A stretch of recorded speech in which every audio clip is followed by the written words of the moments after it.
कि nurses next life का जो इंफॉर्मेशन होती है वो बहुत ही हेल्पफुल है। मतलब वो एम्स का क्वेश्चन लेवल से ज्यादा होती है और उसको हम पढ़ेंगे तो एक स्टेप आगे रहेंगे एम्स से। Hi Anushree. Hi ma'am, good evening. Good evening. Thank you ma'am. 26 rank, 26 rank, many yes, congratulations बेटा। Thank you. So share with us your feelings. जब आपने पहली बार रिजल्ट देखा, how were you feeling? What were your feelings? Ma'am actually पहले तो result मैंने पहले नहीं देखा। मेरा जो सिस्टर है उसने मुझे एक स्क्रीनशॉट भेजा कि ये देखो तुम्हारा ये रिजल्ट है, और उसने फोन पे बताया कि 2600 ऐसा रैंक आया है मुझे। तो मैंने पहले जो देखा और सुनने के बाद मैंने कहा इतना रैंक तो मुझे मेरा नहीं आएगा। मतलब मैं अच्छी परीक्षा देके आई हूँ अभी, और मेरा एक्सपेक्टेड जो रैंक है वो है 1000 के आसपास। तो उसके बाद जब मैंने रिजल्ट को खोला है तो मैंने ओपन करके ही मेरा मतलब मैं स्टार्ट हो गया कि क्या हुआ है ये। अच्छा। और मेरे सामने मेरे मम्मी पापा थी, तो उन्होंने पहले मेरी मम्मी ने मेरे से पूछा कि कितना आया, तो मैंने कहा 26। तो उसने पूछा उसके बाद कुछ नहीं है क्या? तो मैंने कहा नहीं है, सिर्फ 26 ही है। मतलब 26 पे ही हूँ मैं। यकीन करना बहुत मुश्किल है लेकिन 26 ही है मेरा। तो मेरा मम्मी फोन लेकर बाहर चले गए। मतलब कुछ नहीं कहा उन्होंने कि इतना अच्छा आया है, तुमने बहुत अच्छे किए हो, कुछ नहीं पूछा। और मेरा पापा मेरे सामने आके कहा हाँ तुमने कुछ किया है, मतलब कुछ तो है। अगर मेरा रैंक 260 इतना होता तो शायद ऐसा एक्सप्रेशन ना होता, मतलब वो एक ब्लास्ट हो जाता। लेकिन रैंक इतना आया है कि उन्होंने सिर्फ यही कहा मुझसे, और मैं अभी भी यकीन नहीं कर पा रहा हूँ कि मेरा रैंक 26 ही है। तो मैंने हर रोज एक बार पीडीएफ खोल के चेक करती हूँ कि ये मैं ही तो हूँ ना। तो उसके बाद क्या ही कहूँ, मतलब अभी ठीक है थोड़ा। Good good good, very good. But one thing was कि आपने जब बोला अपनी बहन को कि मेरा 2006 तो नहीं आ सकता, इतना तो मुझे पता है। सो दैट इज हाँ द हाँ, नहीं कर सकता, मतलब इतने तो मैं कॉन्फिडेंट हूँ क्योंकि हम्म 2600 अगर मुझे आएगा तो मेरा एम्स नहीं मिलेगा। और मैंने जब एग्जाम देकर बाहर आई थी तो मैंने घर वालों से यही कहा कि अब इस बार मेरा हो जाएगा। मतलब इतना तो यकीन नहीं था कि मेरा रैंक आएगा, लेकिन हो जाएगा इतना यकीन मेरा था उस टाइम। तो जब रैंक आया तो उसके बाद पता चला कि ऐसा हो गया ऑलरेडी। मेरे को नहीं पता चला लेकिन हो गया। आप इतने खुश हो दैट सिटिंग हियर मैं फील कर सकती हूँ कि आप कितने इलेटेड हो और आप कितने प्राउड हो अपने आप पे। I can feel that. Very well done बच्चे, बहुत बहुत अच्छा किया आपने। तो ये आपका, this was not your first attempt, ये आपका पहला अटेम्प्ट नहीं था? Actually, that was my second attempt, okay. and first attempt was not at 7. And okay. उस time मैंने actually this time that time also my preparation was for 3 to 4 months, अच्छा। and I secured a rank 1601. But that time I also not selected for any aims, and I started to study again for NARCET 8, and then rank is here. क्या ही So, कहूँ, आ गया अब मुझे। मेरा मंजिल तो मिल चुका है। बिल्कुल बिल्कुल, बहुत बहुत बहुत अच्छी बात है ना? रास्ता तो बहुत लंबा है लेकिन अभी अपने अपनी सबसे बड़ी मंजिल पा ली है ना? और बस इसी मेहनत से चलते जाओ, है ना? सब कुछ क्रॉस होता जाए। एकदम अच्छा, तो आप एकदम किसी मैम। जॉब में भी थे? हाँ, मैं वेस्ट बंगाल गवर्नमेंट का जो कॉन्ट्रेक्चुअल सीएचओ पोस्ट होती थी, तो मैं वहां पर 2 साल से जॉब कर रही हूँ। तो पहले मुझे ये लगा था कि शायद गवर्नमेंट का एक वैकेंसी निकलेगा और उसके बाद हम परमानेंट ज्वाइन कर लेंगे। लेकिन ऐसा कोई वैकेंसी नहीं आया। इस 2 साल में एक भी परमानेंट वैकेंसी नहीं आया। उसके बाद मतलब 1 साल के बाद मुझे पता चला है कि कुछ करने के लिए थोड़ा आगे भी बढ़ना है। मतलब नॉर्सेट के लिए हम प्रिपेयर करेंगे तो शायद कुछ कर सकते हैं। मतलब अभी तो वैकेंसी आने का कोई चांसेस भी नहीं है। तो मेरा जो जो फ्रेंड्स प्रिपेयर कर रहे हैं, मतलब किसी किसी को मिल चुका है, किसी किसी को शायद अभी भी नहीं मिला है। क्योंकि हम हमारा वेस्ट बंगाल पे before 2 years there was a huge vacancy, and for that we are not going for any all India exam preparation like NORCET, RRB, and now we are preparing for NORCET just for a contractual purpose, because ma'am, everyone is want like a secure job. Definitely definitely बिल्कुल बिल्कुल सो कैसे manage करे थे आप job भी घर में भी काम होगा देन पढ़ाई भी कैसे सब मैनेज हो रहा था एक्चुअली मैम, मेरा जो कॉलिग्स था तो वो लोग बहुत सपोर्टिव थे, क्योंकि अगर कॉलिग्स थोड़ा बहुत सपोर्टिव होगा तो आपका प्रिपरेशन लेने में बहुत मदद मिलती है। मतलब अगर वो लोग हमें हेल्प करे थोड़ा सा कि हाँ ठीक है, ये काम मैं कर देती हूँ, तुम जाके पढ़ाई करो, तो बहुत टाइम मेरा ऐसे मिलती थी कि मैं जॉब पे हूँ लेकिन मेरा काम वो लोग कर रहे हैं। तो उस टाइम में मतलब मोबाइल मेरा तो नोट्स नहीं था मेरे साथ, उस टाइम मेरा फोन था मेरे साथ। तो मैं क्या करती थी, वो 5 नंबर्स का जो टेस्ट होती थी, मतलब एमसीक्यू क्लासेस ऑल टाइम मेरा फोन पे चलती थी उस टाइम। क्योंकि मैम मेरा तो एक्स्ट्रा कोई टाइम नहीं मिलती थी इस टाइम की मैं जॉब से घर जाऊं और उसके बाद में सारा काम करके फिर पढ़ाई करूं, ऐसा कोई स्पेशल टाइम मेरे को नहीं मिलती थी उस टाइम। तो मैं क्या करती थी कि मैं with working hours I am just seeing a video, क्योंकि उस टाइम मेरा नोट्स मेरे साथ नहीं थी, और नोट्स पढ़ने की जो टाइम होती थी वो मेरे पास सफिशियंट नहीं थी। तो इस टाइम मैंने मेरा मोबाइल को यूज किया कि जहां पे भी एक वीडियो मिलती थी, एक एमसीक्यू मिलती थी, उसको अटेम्प्ट करती थी रैंडमली। तो मतलब वो घंटों का जो पढ़ाई होती थी, 12 घंटा या 20 घंटा, कुछ भी नहीं मैटर करती अगर आप एक टॉपिक को उठा के उसको कंटिन्यू कंटिन्यू कंटिन्यू करें, क्योंकि वो एंड तक वो टॉपिक आपको याद हो जाए। तो ऐसे करके मेरा थोड़ा बहुत दिक्कत होती थी उस टाइम, लेकिन मेरा यकीन था कि मैं इस बार पास कर जाऊंगी। गुड तो यस इतने मैम। सारे रिसोर्सेज वीडियोस हैं आपको एनएनएल से मिले हैं देन नोट्स हैं आपके टेक्स्ट बुक है कैसे आपने कैसे what was your exact preparation strategy कि आपने कैसे सब कुछ So utilise ma'am, in the beginning, there was 2 books I mainly followed. First one is Target High, and second one is Saunders NCLEX that time.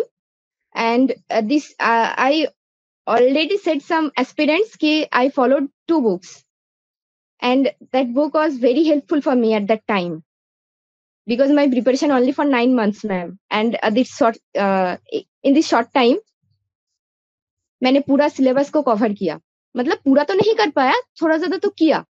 और उसके बाद मेरे को ये पता चला कि मेरे पास ज्यादा वक्त नहीं है, तो अगर मैं एमसीक्यू पे फोकस करूं, मतलब एक बार थ्योरी पढ़ के आया, इस बार एमसीक्यू प्रैक्टिस करेंगे। अगर हम एमसीक्यू पे फोकस करें तो वो बहुत ज्यादा हेल्पफुल होती है हमारे लिए, क्योंकि एमसीक्यू जो होती है ना, वो वेरियस काइंड ऑफ होती है। मतलब एम्स तो नए नए टॉपिक लेके आते हैं हर साल। मतलब आप एक बुक से पढ़ेंगे या 2 बुक से पढ़ेंगे तो उसमें से कितना क्वेश्चन है आपका, 2000 3000, उसके बाद भी कुछ क्वेश्चन होते थी कि हमें बुक से नहीं मिलती थी। अगर हम ज्यादा प्रैक्टिस करेंगे तो उससे बहुत ही मदद मिलेगा हमें। तो मैंने तो ऐसा ही किया कि ओके ऐसा ही किया कि एक टॉपिक उठा के ले आया, और उसको अच्छे से याद करने के लिए मैंने सोचा आज ये खत्म करेंगे। मतलब ऐसा टॉपिक उठा के कंप्लीट करके फिर हम सोते थे। मतलब ऐसा मेजरमेंट करके, टाइम मेजर करके तो हम पढ़ाई नहीं कर सकते, क्योंकि quality is matter, quantity I think matter, but quality is more matter. Definitely तो आप एंड टॉपिक करते थे और हमेशा फिर उसके एमसीक्यू जरूर लगाते थे उसके बाद ही सोते थे हाँ, एकदम एकदम एकदम, क्योंकि हम एक टॉपिक अगर पढ़ेंगे उसके साथ एमसीक्यू प्रैक्टिस करेंगे तो वो थ्योरी जो होती है ना, वो ब्रेन में अच्छे से, बहुत अच्छे से, मतलब परमानेंट मेमोरी पे वो कैच हो जाती थी उस टाइम। सिर्फ थ्योरी पढ़ने से मतलब बाद में जब हम प्रैक्टिस करती थी तो ऐसा हुआ मेरे साथ कि बहुत सारा कंफ्यूजन क्रिएट हुआ।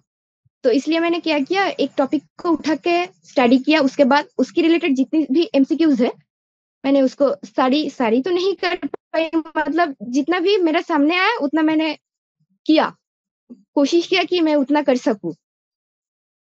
गुड और एनएनएल में जितने भी टेस्ट होते थे मंथली टेस्ट और एनएनएल सैट्स जितने भी होते थे तो आप कोशिश करते थे आप वर यू वेरी फोकस्ड कि वो टेस्ट देने ही देने हैं actually ma'am, I already said कि I one employ West Bengal CHO, for that regular basis test हम देती थी। पर डे एक टेस्ट तो बिल्कुल देती थी, लेकिन पूरा टेस्ट कंप्लीट करना है ऐसा दिमाग में आया, लेकिन मेरा टाइम नहीं मिला उतना। मतलब मैंने नॉर्सेट 7 के पहले ही सुपर 36 नाम का एक टेस्ट था, तो उसको बाय किया, मतलब एनएनएल से। तो उसके बाद वो टेस्ट देना स्टार्ट किया, और उस टेस्ट में बहुत सारे इमेज बेस्ड क्वेश्चन था जिसका एक्सप्लेनेशन उधर था। मतलब हम एक दो इमेज बेस्ड क्वेश्चन प्रैक्टिस करेंगे तो उसके साथ साथ हम बहुत सारे इमेज बेस्ड क्वेश्चन को मतलब समझ सकते हैं, क्योंकि उसका जो रैशनल्स थी उधर वो हम मेमोराइज करते थे अच्छे से। तो इसलिए मैंने स्पेशली कहूंगी कि image based question I mostly learn from NNL, and other test also helpful because one MCQ rational is very important। मतलब एक क्वेश्चन तो नहीं ना, उसके रिलेटेड जितने भी क्वेश्चंस है, अगर हम उस क्वेश्चन का आंसर का जो डिस्क्रिप्शन है वो पढ़ेंगे तो बाकी उस टॉपिक रिलेटेड जितना भी क्वेश्चन आएगा तो हम वो कर सकते हैं। मतलब एक क्वेश्चन प्रैक्टिस किया और छोड़ दिया ऐसा नहीं है, उस टॉपिक के बारे में हम पढ़ेंगे और उसका जो रैशनल्स एनएनएल ने प्रोवाइड किया है उसको हम अच्छे से पढ़ेंगे, और पढ़ने के बाद ही हम उसके रिलेटेड जो अदर्स टॉपिक होती थी वो हम आंसर कर पाएंगे। तो हाँ, मैं स्टूडेंट को, मतलब जो एस्पिरेंट्स है उसको ऐसा ही कहूंगा कि अगर एक एग्जाम दे रहे हो तो अच्छे से दो, और उसको रिव्यू करने के बाद ऐसा नहीं करना है कि जो रॉन्ग आंसर्स है उसको ऊपर ही फोकस किया, मतलब उसका ही डिस्क्रिप्शन और रैशनल पढ़ा। मतलब ऐसा नहीं, जो आंसर आपने सही किया उसका भी डिस्क्रिप्शन अच्छे से पढ़ लो, क्योंकि उसके अंदर इतना सारा इंफॉर्मेशन होती है जो हमको नहीं पता होता। अगर हम उसको पढ़ेंगे तो बाद में जो टेस्ट होगा उससे भी हमें मदद तो मिल जाएगी, क्योंकि जो क्वेश्चन का डिस्क्रिप्शन होता है, मैं बार बार एक ही बात कहूंगी, वो बहुत इंपॉर्टेंट होती है। करेक्ट, ये बहुत it's a wonderful advice I must tell you कि सिर्फ गलत क्वेश्चन का एक्सप्लेनेशन नहीं, सही का भी पढ़ो। ऐसी बहुत सारी कभी चीजें नहीं पता हूँ उसमें, है ना। क्योंकि हम जब क्वेश्चन अटेम्प्ट करते हैं तब हमारा दिमाग में क्या चलता है हमें एग्जाम देने के बाद नहीं पता चलता। तो मेरे साथ ऐसा हुआ है बहुत बार कि मैं एक एग्जाम पे एक क्वेश्चन सही किया, नेक्स्ट एग्जाम में वही सेम क्वेश्चन हम गलत करके आया, क्योंकि इन दिस टू टाइम मेरा दोनों थिंकिंग था। मतलब पता नहीं कैसे मेरे साथ ऐसा हुआ है बहुत सारी बार कि एक बार मैंने सही किया, एक बार मैंने गलत किया। तो इसके बाद मैंने फैसला किया कि मैंने जो कोई सवाल सही किया उसका भी एक्सप्लेनेशन हम अच्छे से पढ़ेंगे मेमोराइज करने के लिए। तो मेरा एडवाइस यही होगा कि टेस्ट बहुत ही इंपॉर्टेंट होती है प्रिपरेशन के लिए, और उसका रिवीजन उससे भी ज्यादा इंपॉर्टेंट होती है, तो उसके ऊपर भी फोकस करना है। गुड गुड, बहुत very useful advice, very good. अच्छा, जैसे ना एक बार हम लोग जब सब पढ़ लेते हैं, ठीक है, पढ़ लिया, द कोर्स इज वास्ट, है ना, बहुत ज्यादा होता है, एक बार फिर भी सब पढ़ पाते हैं, वी आर वेरी मोटिवेटेड।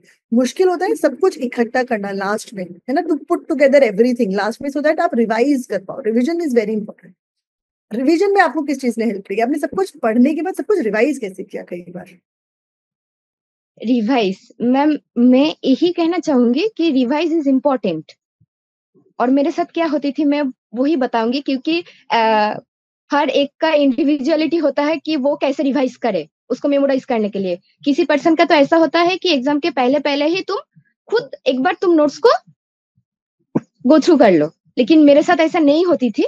तो मैं क्या करती थी, सोने के टाइम पे मेरा एक टॉपिक याद आया और मेरे को सोचते सोचते ऐसा ऑब्स्ट्रक्शन आ गया कि कुछ याद नहीं आ रहा है, तो मैं सीधे उठ जाती थी, लाइट ऑन करती थी और मेरा नोट्स का एक बुक उठा के देखती थी कि मैंने क्या भूल गया, उसको एक बार देख ले।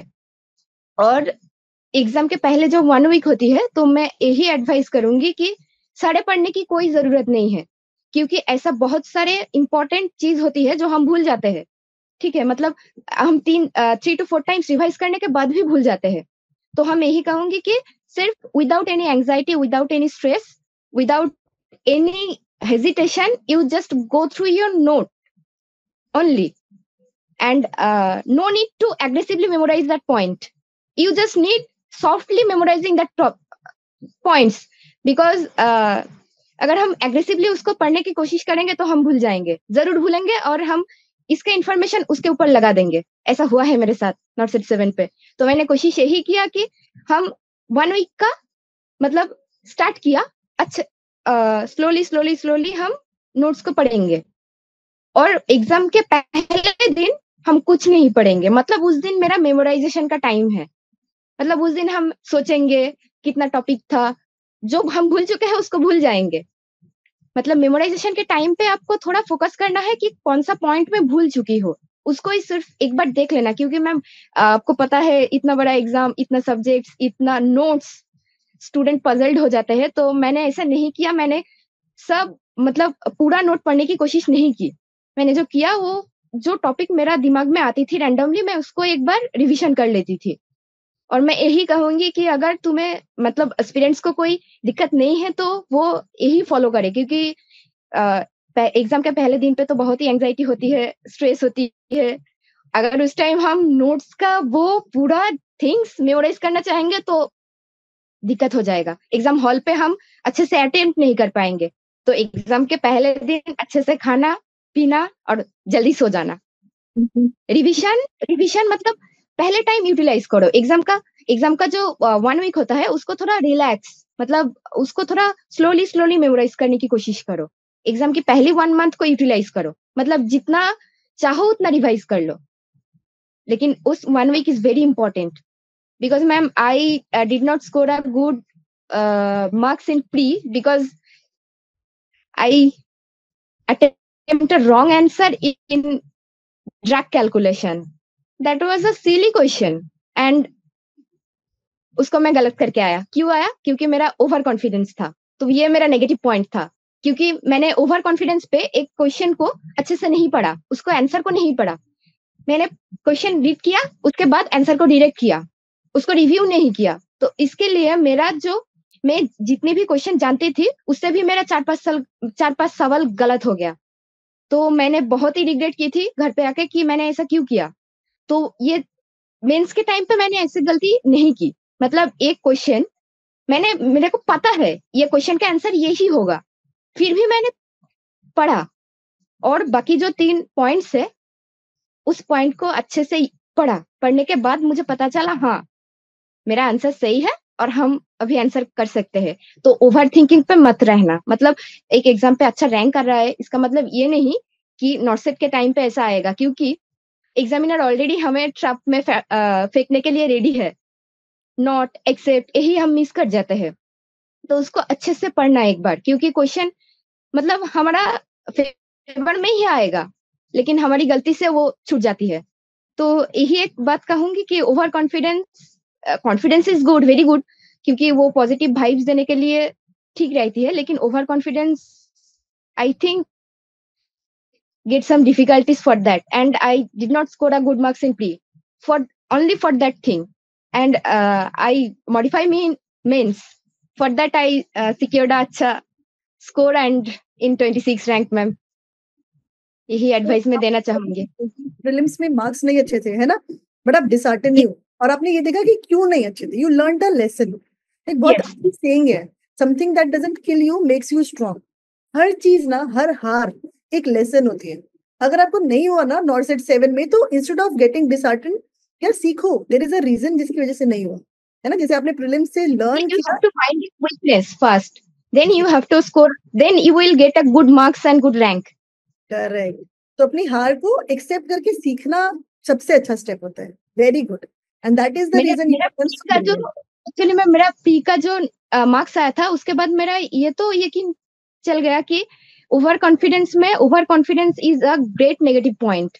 1/3 is apart from this, but over confidence is very very harmful for us, because AIIMS question ही ऐसा सेट करती है कि बच्चे गलतियां करे और हम उस ट्रैप पे पड़ जाए। लेकिन मैंने मेंस पे ऐसा नहीं किया। हाँ मेंस पे मेरा नेगेटिव था, मतलब इतना नहीं था, सिर्फ इसकी वजह से कि मैं एक बार अच्छे से उसको रिवाइज करूं। आपने थोड़ी देर पहले ही कहा था मैंने रिवाइज कैसे किया, तो मैंने रिवाइज यही कहूंगी स्टूडेंट से कि एग्जाम देने के टाइम पे मेंस पे बहुत टाइम रहते हैं।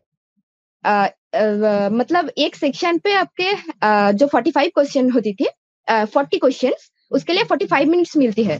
तो आपको इजीली आप उस क्वेश्चन को 2 या 3 बार रिवाइज कर सकते हैं। तो आप नेगेटिव करके क्यों आएंगे? मतलब हम एक बार अच्छे से उसको रिव्यू कर लेंगे कि मेरा कौन सा आंसर सही है कौन सा गलत है, तो उसमें कोई दिक्कत नहीं है, क्योंकि एग्जाम से बाहर आने के बाद मुझे वो क्वेश्चन नहीं मिलेगा कि हम सही करके आए। तो उस टाइम को अच्छे से यूटिलाइज करें, मतलब डिवाइस जो होती है तो उस टाइम पे यूटिलाइज करें, यही कहना चाहूंगी। चलो वन लास्ट क्वेश्चन कि एनएनएल ने आपको कैसे हेल्प किया, मतलब how helpful it was in this journey, और कोई भी फीडबैक जो आप हमें देना चाहोगे जो हमें बेटर कर सकता है। चलिए मैम,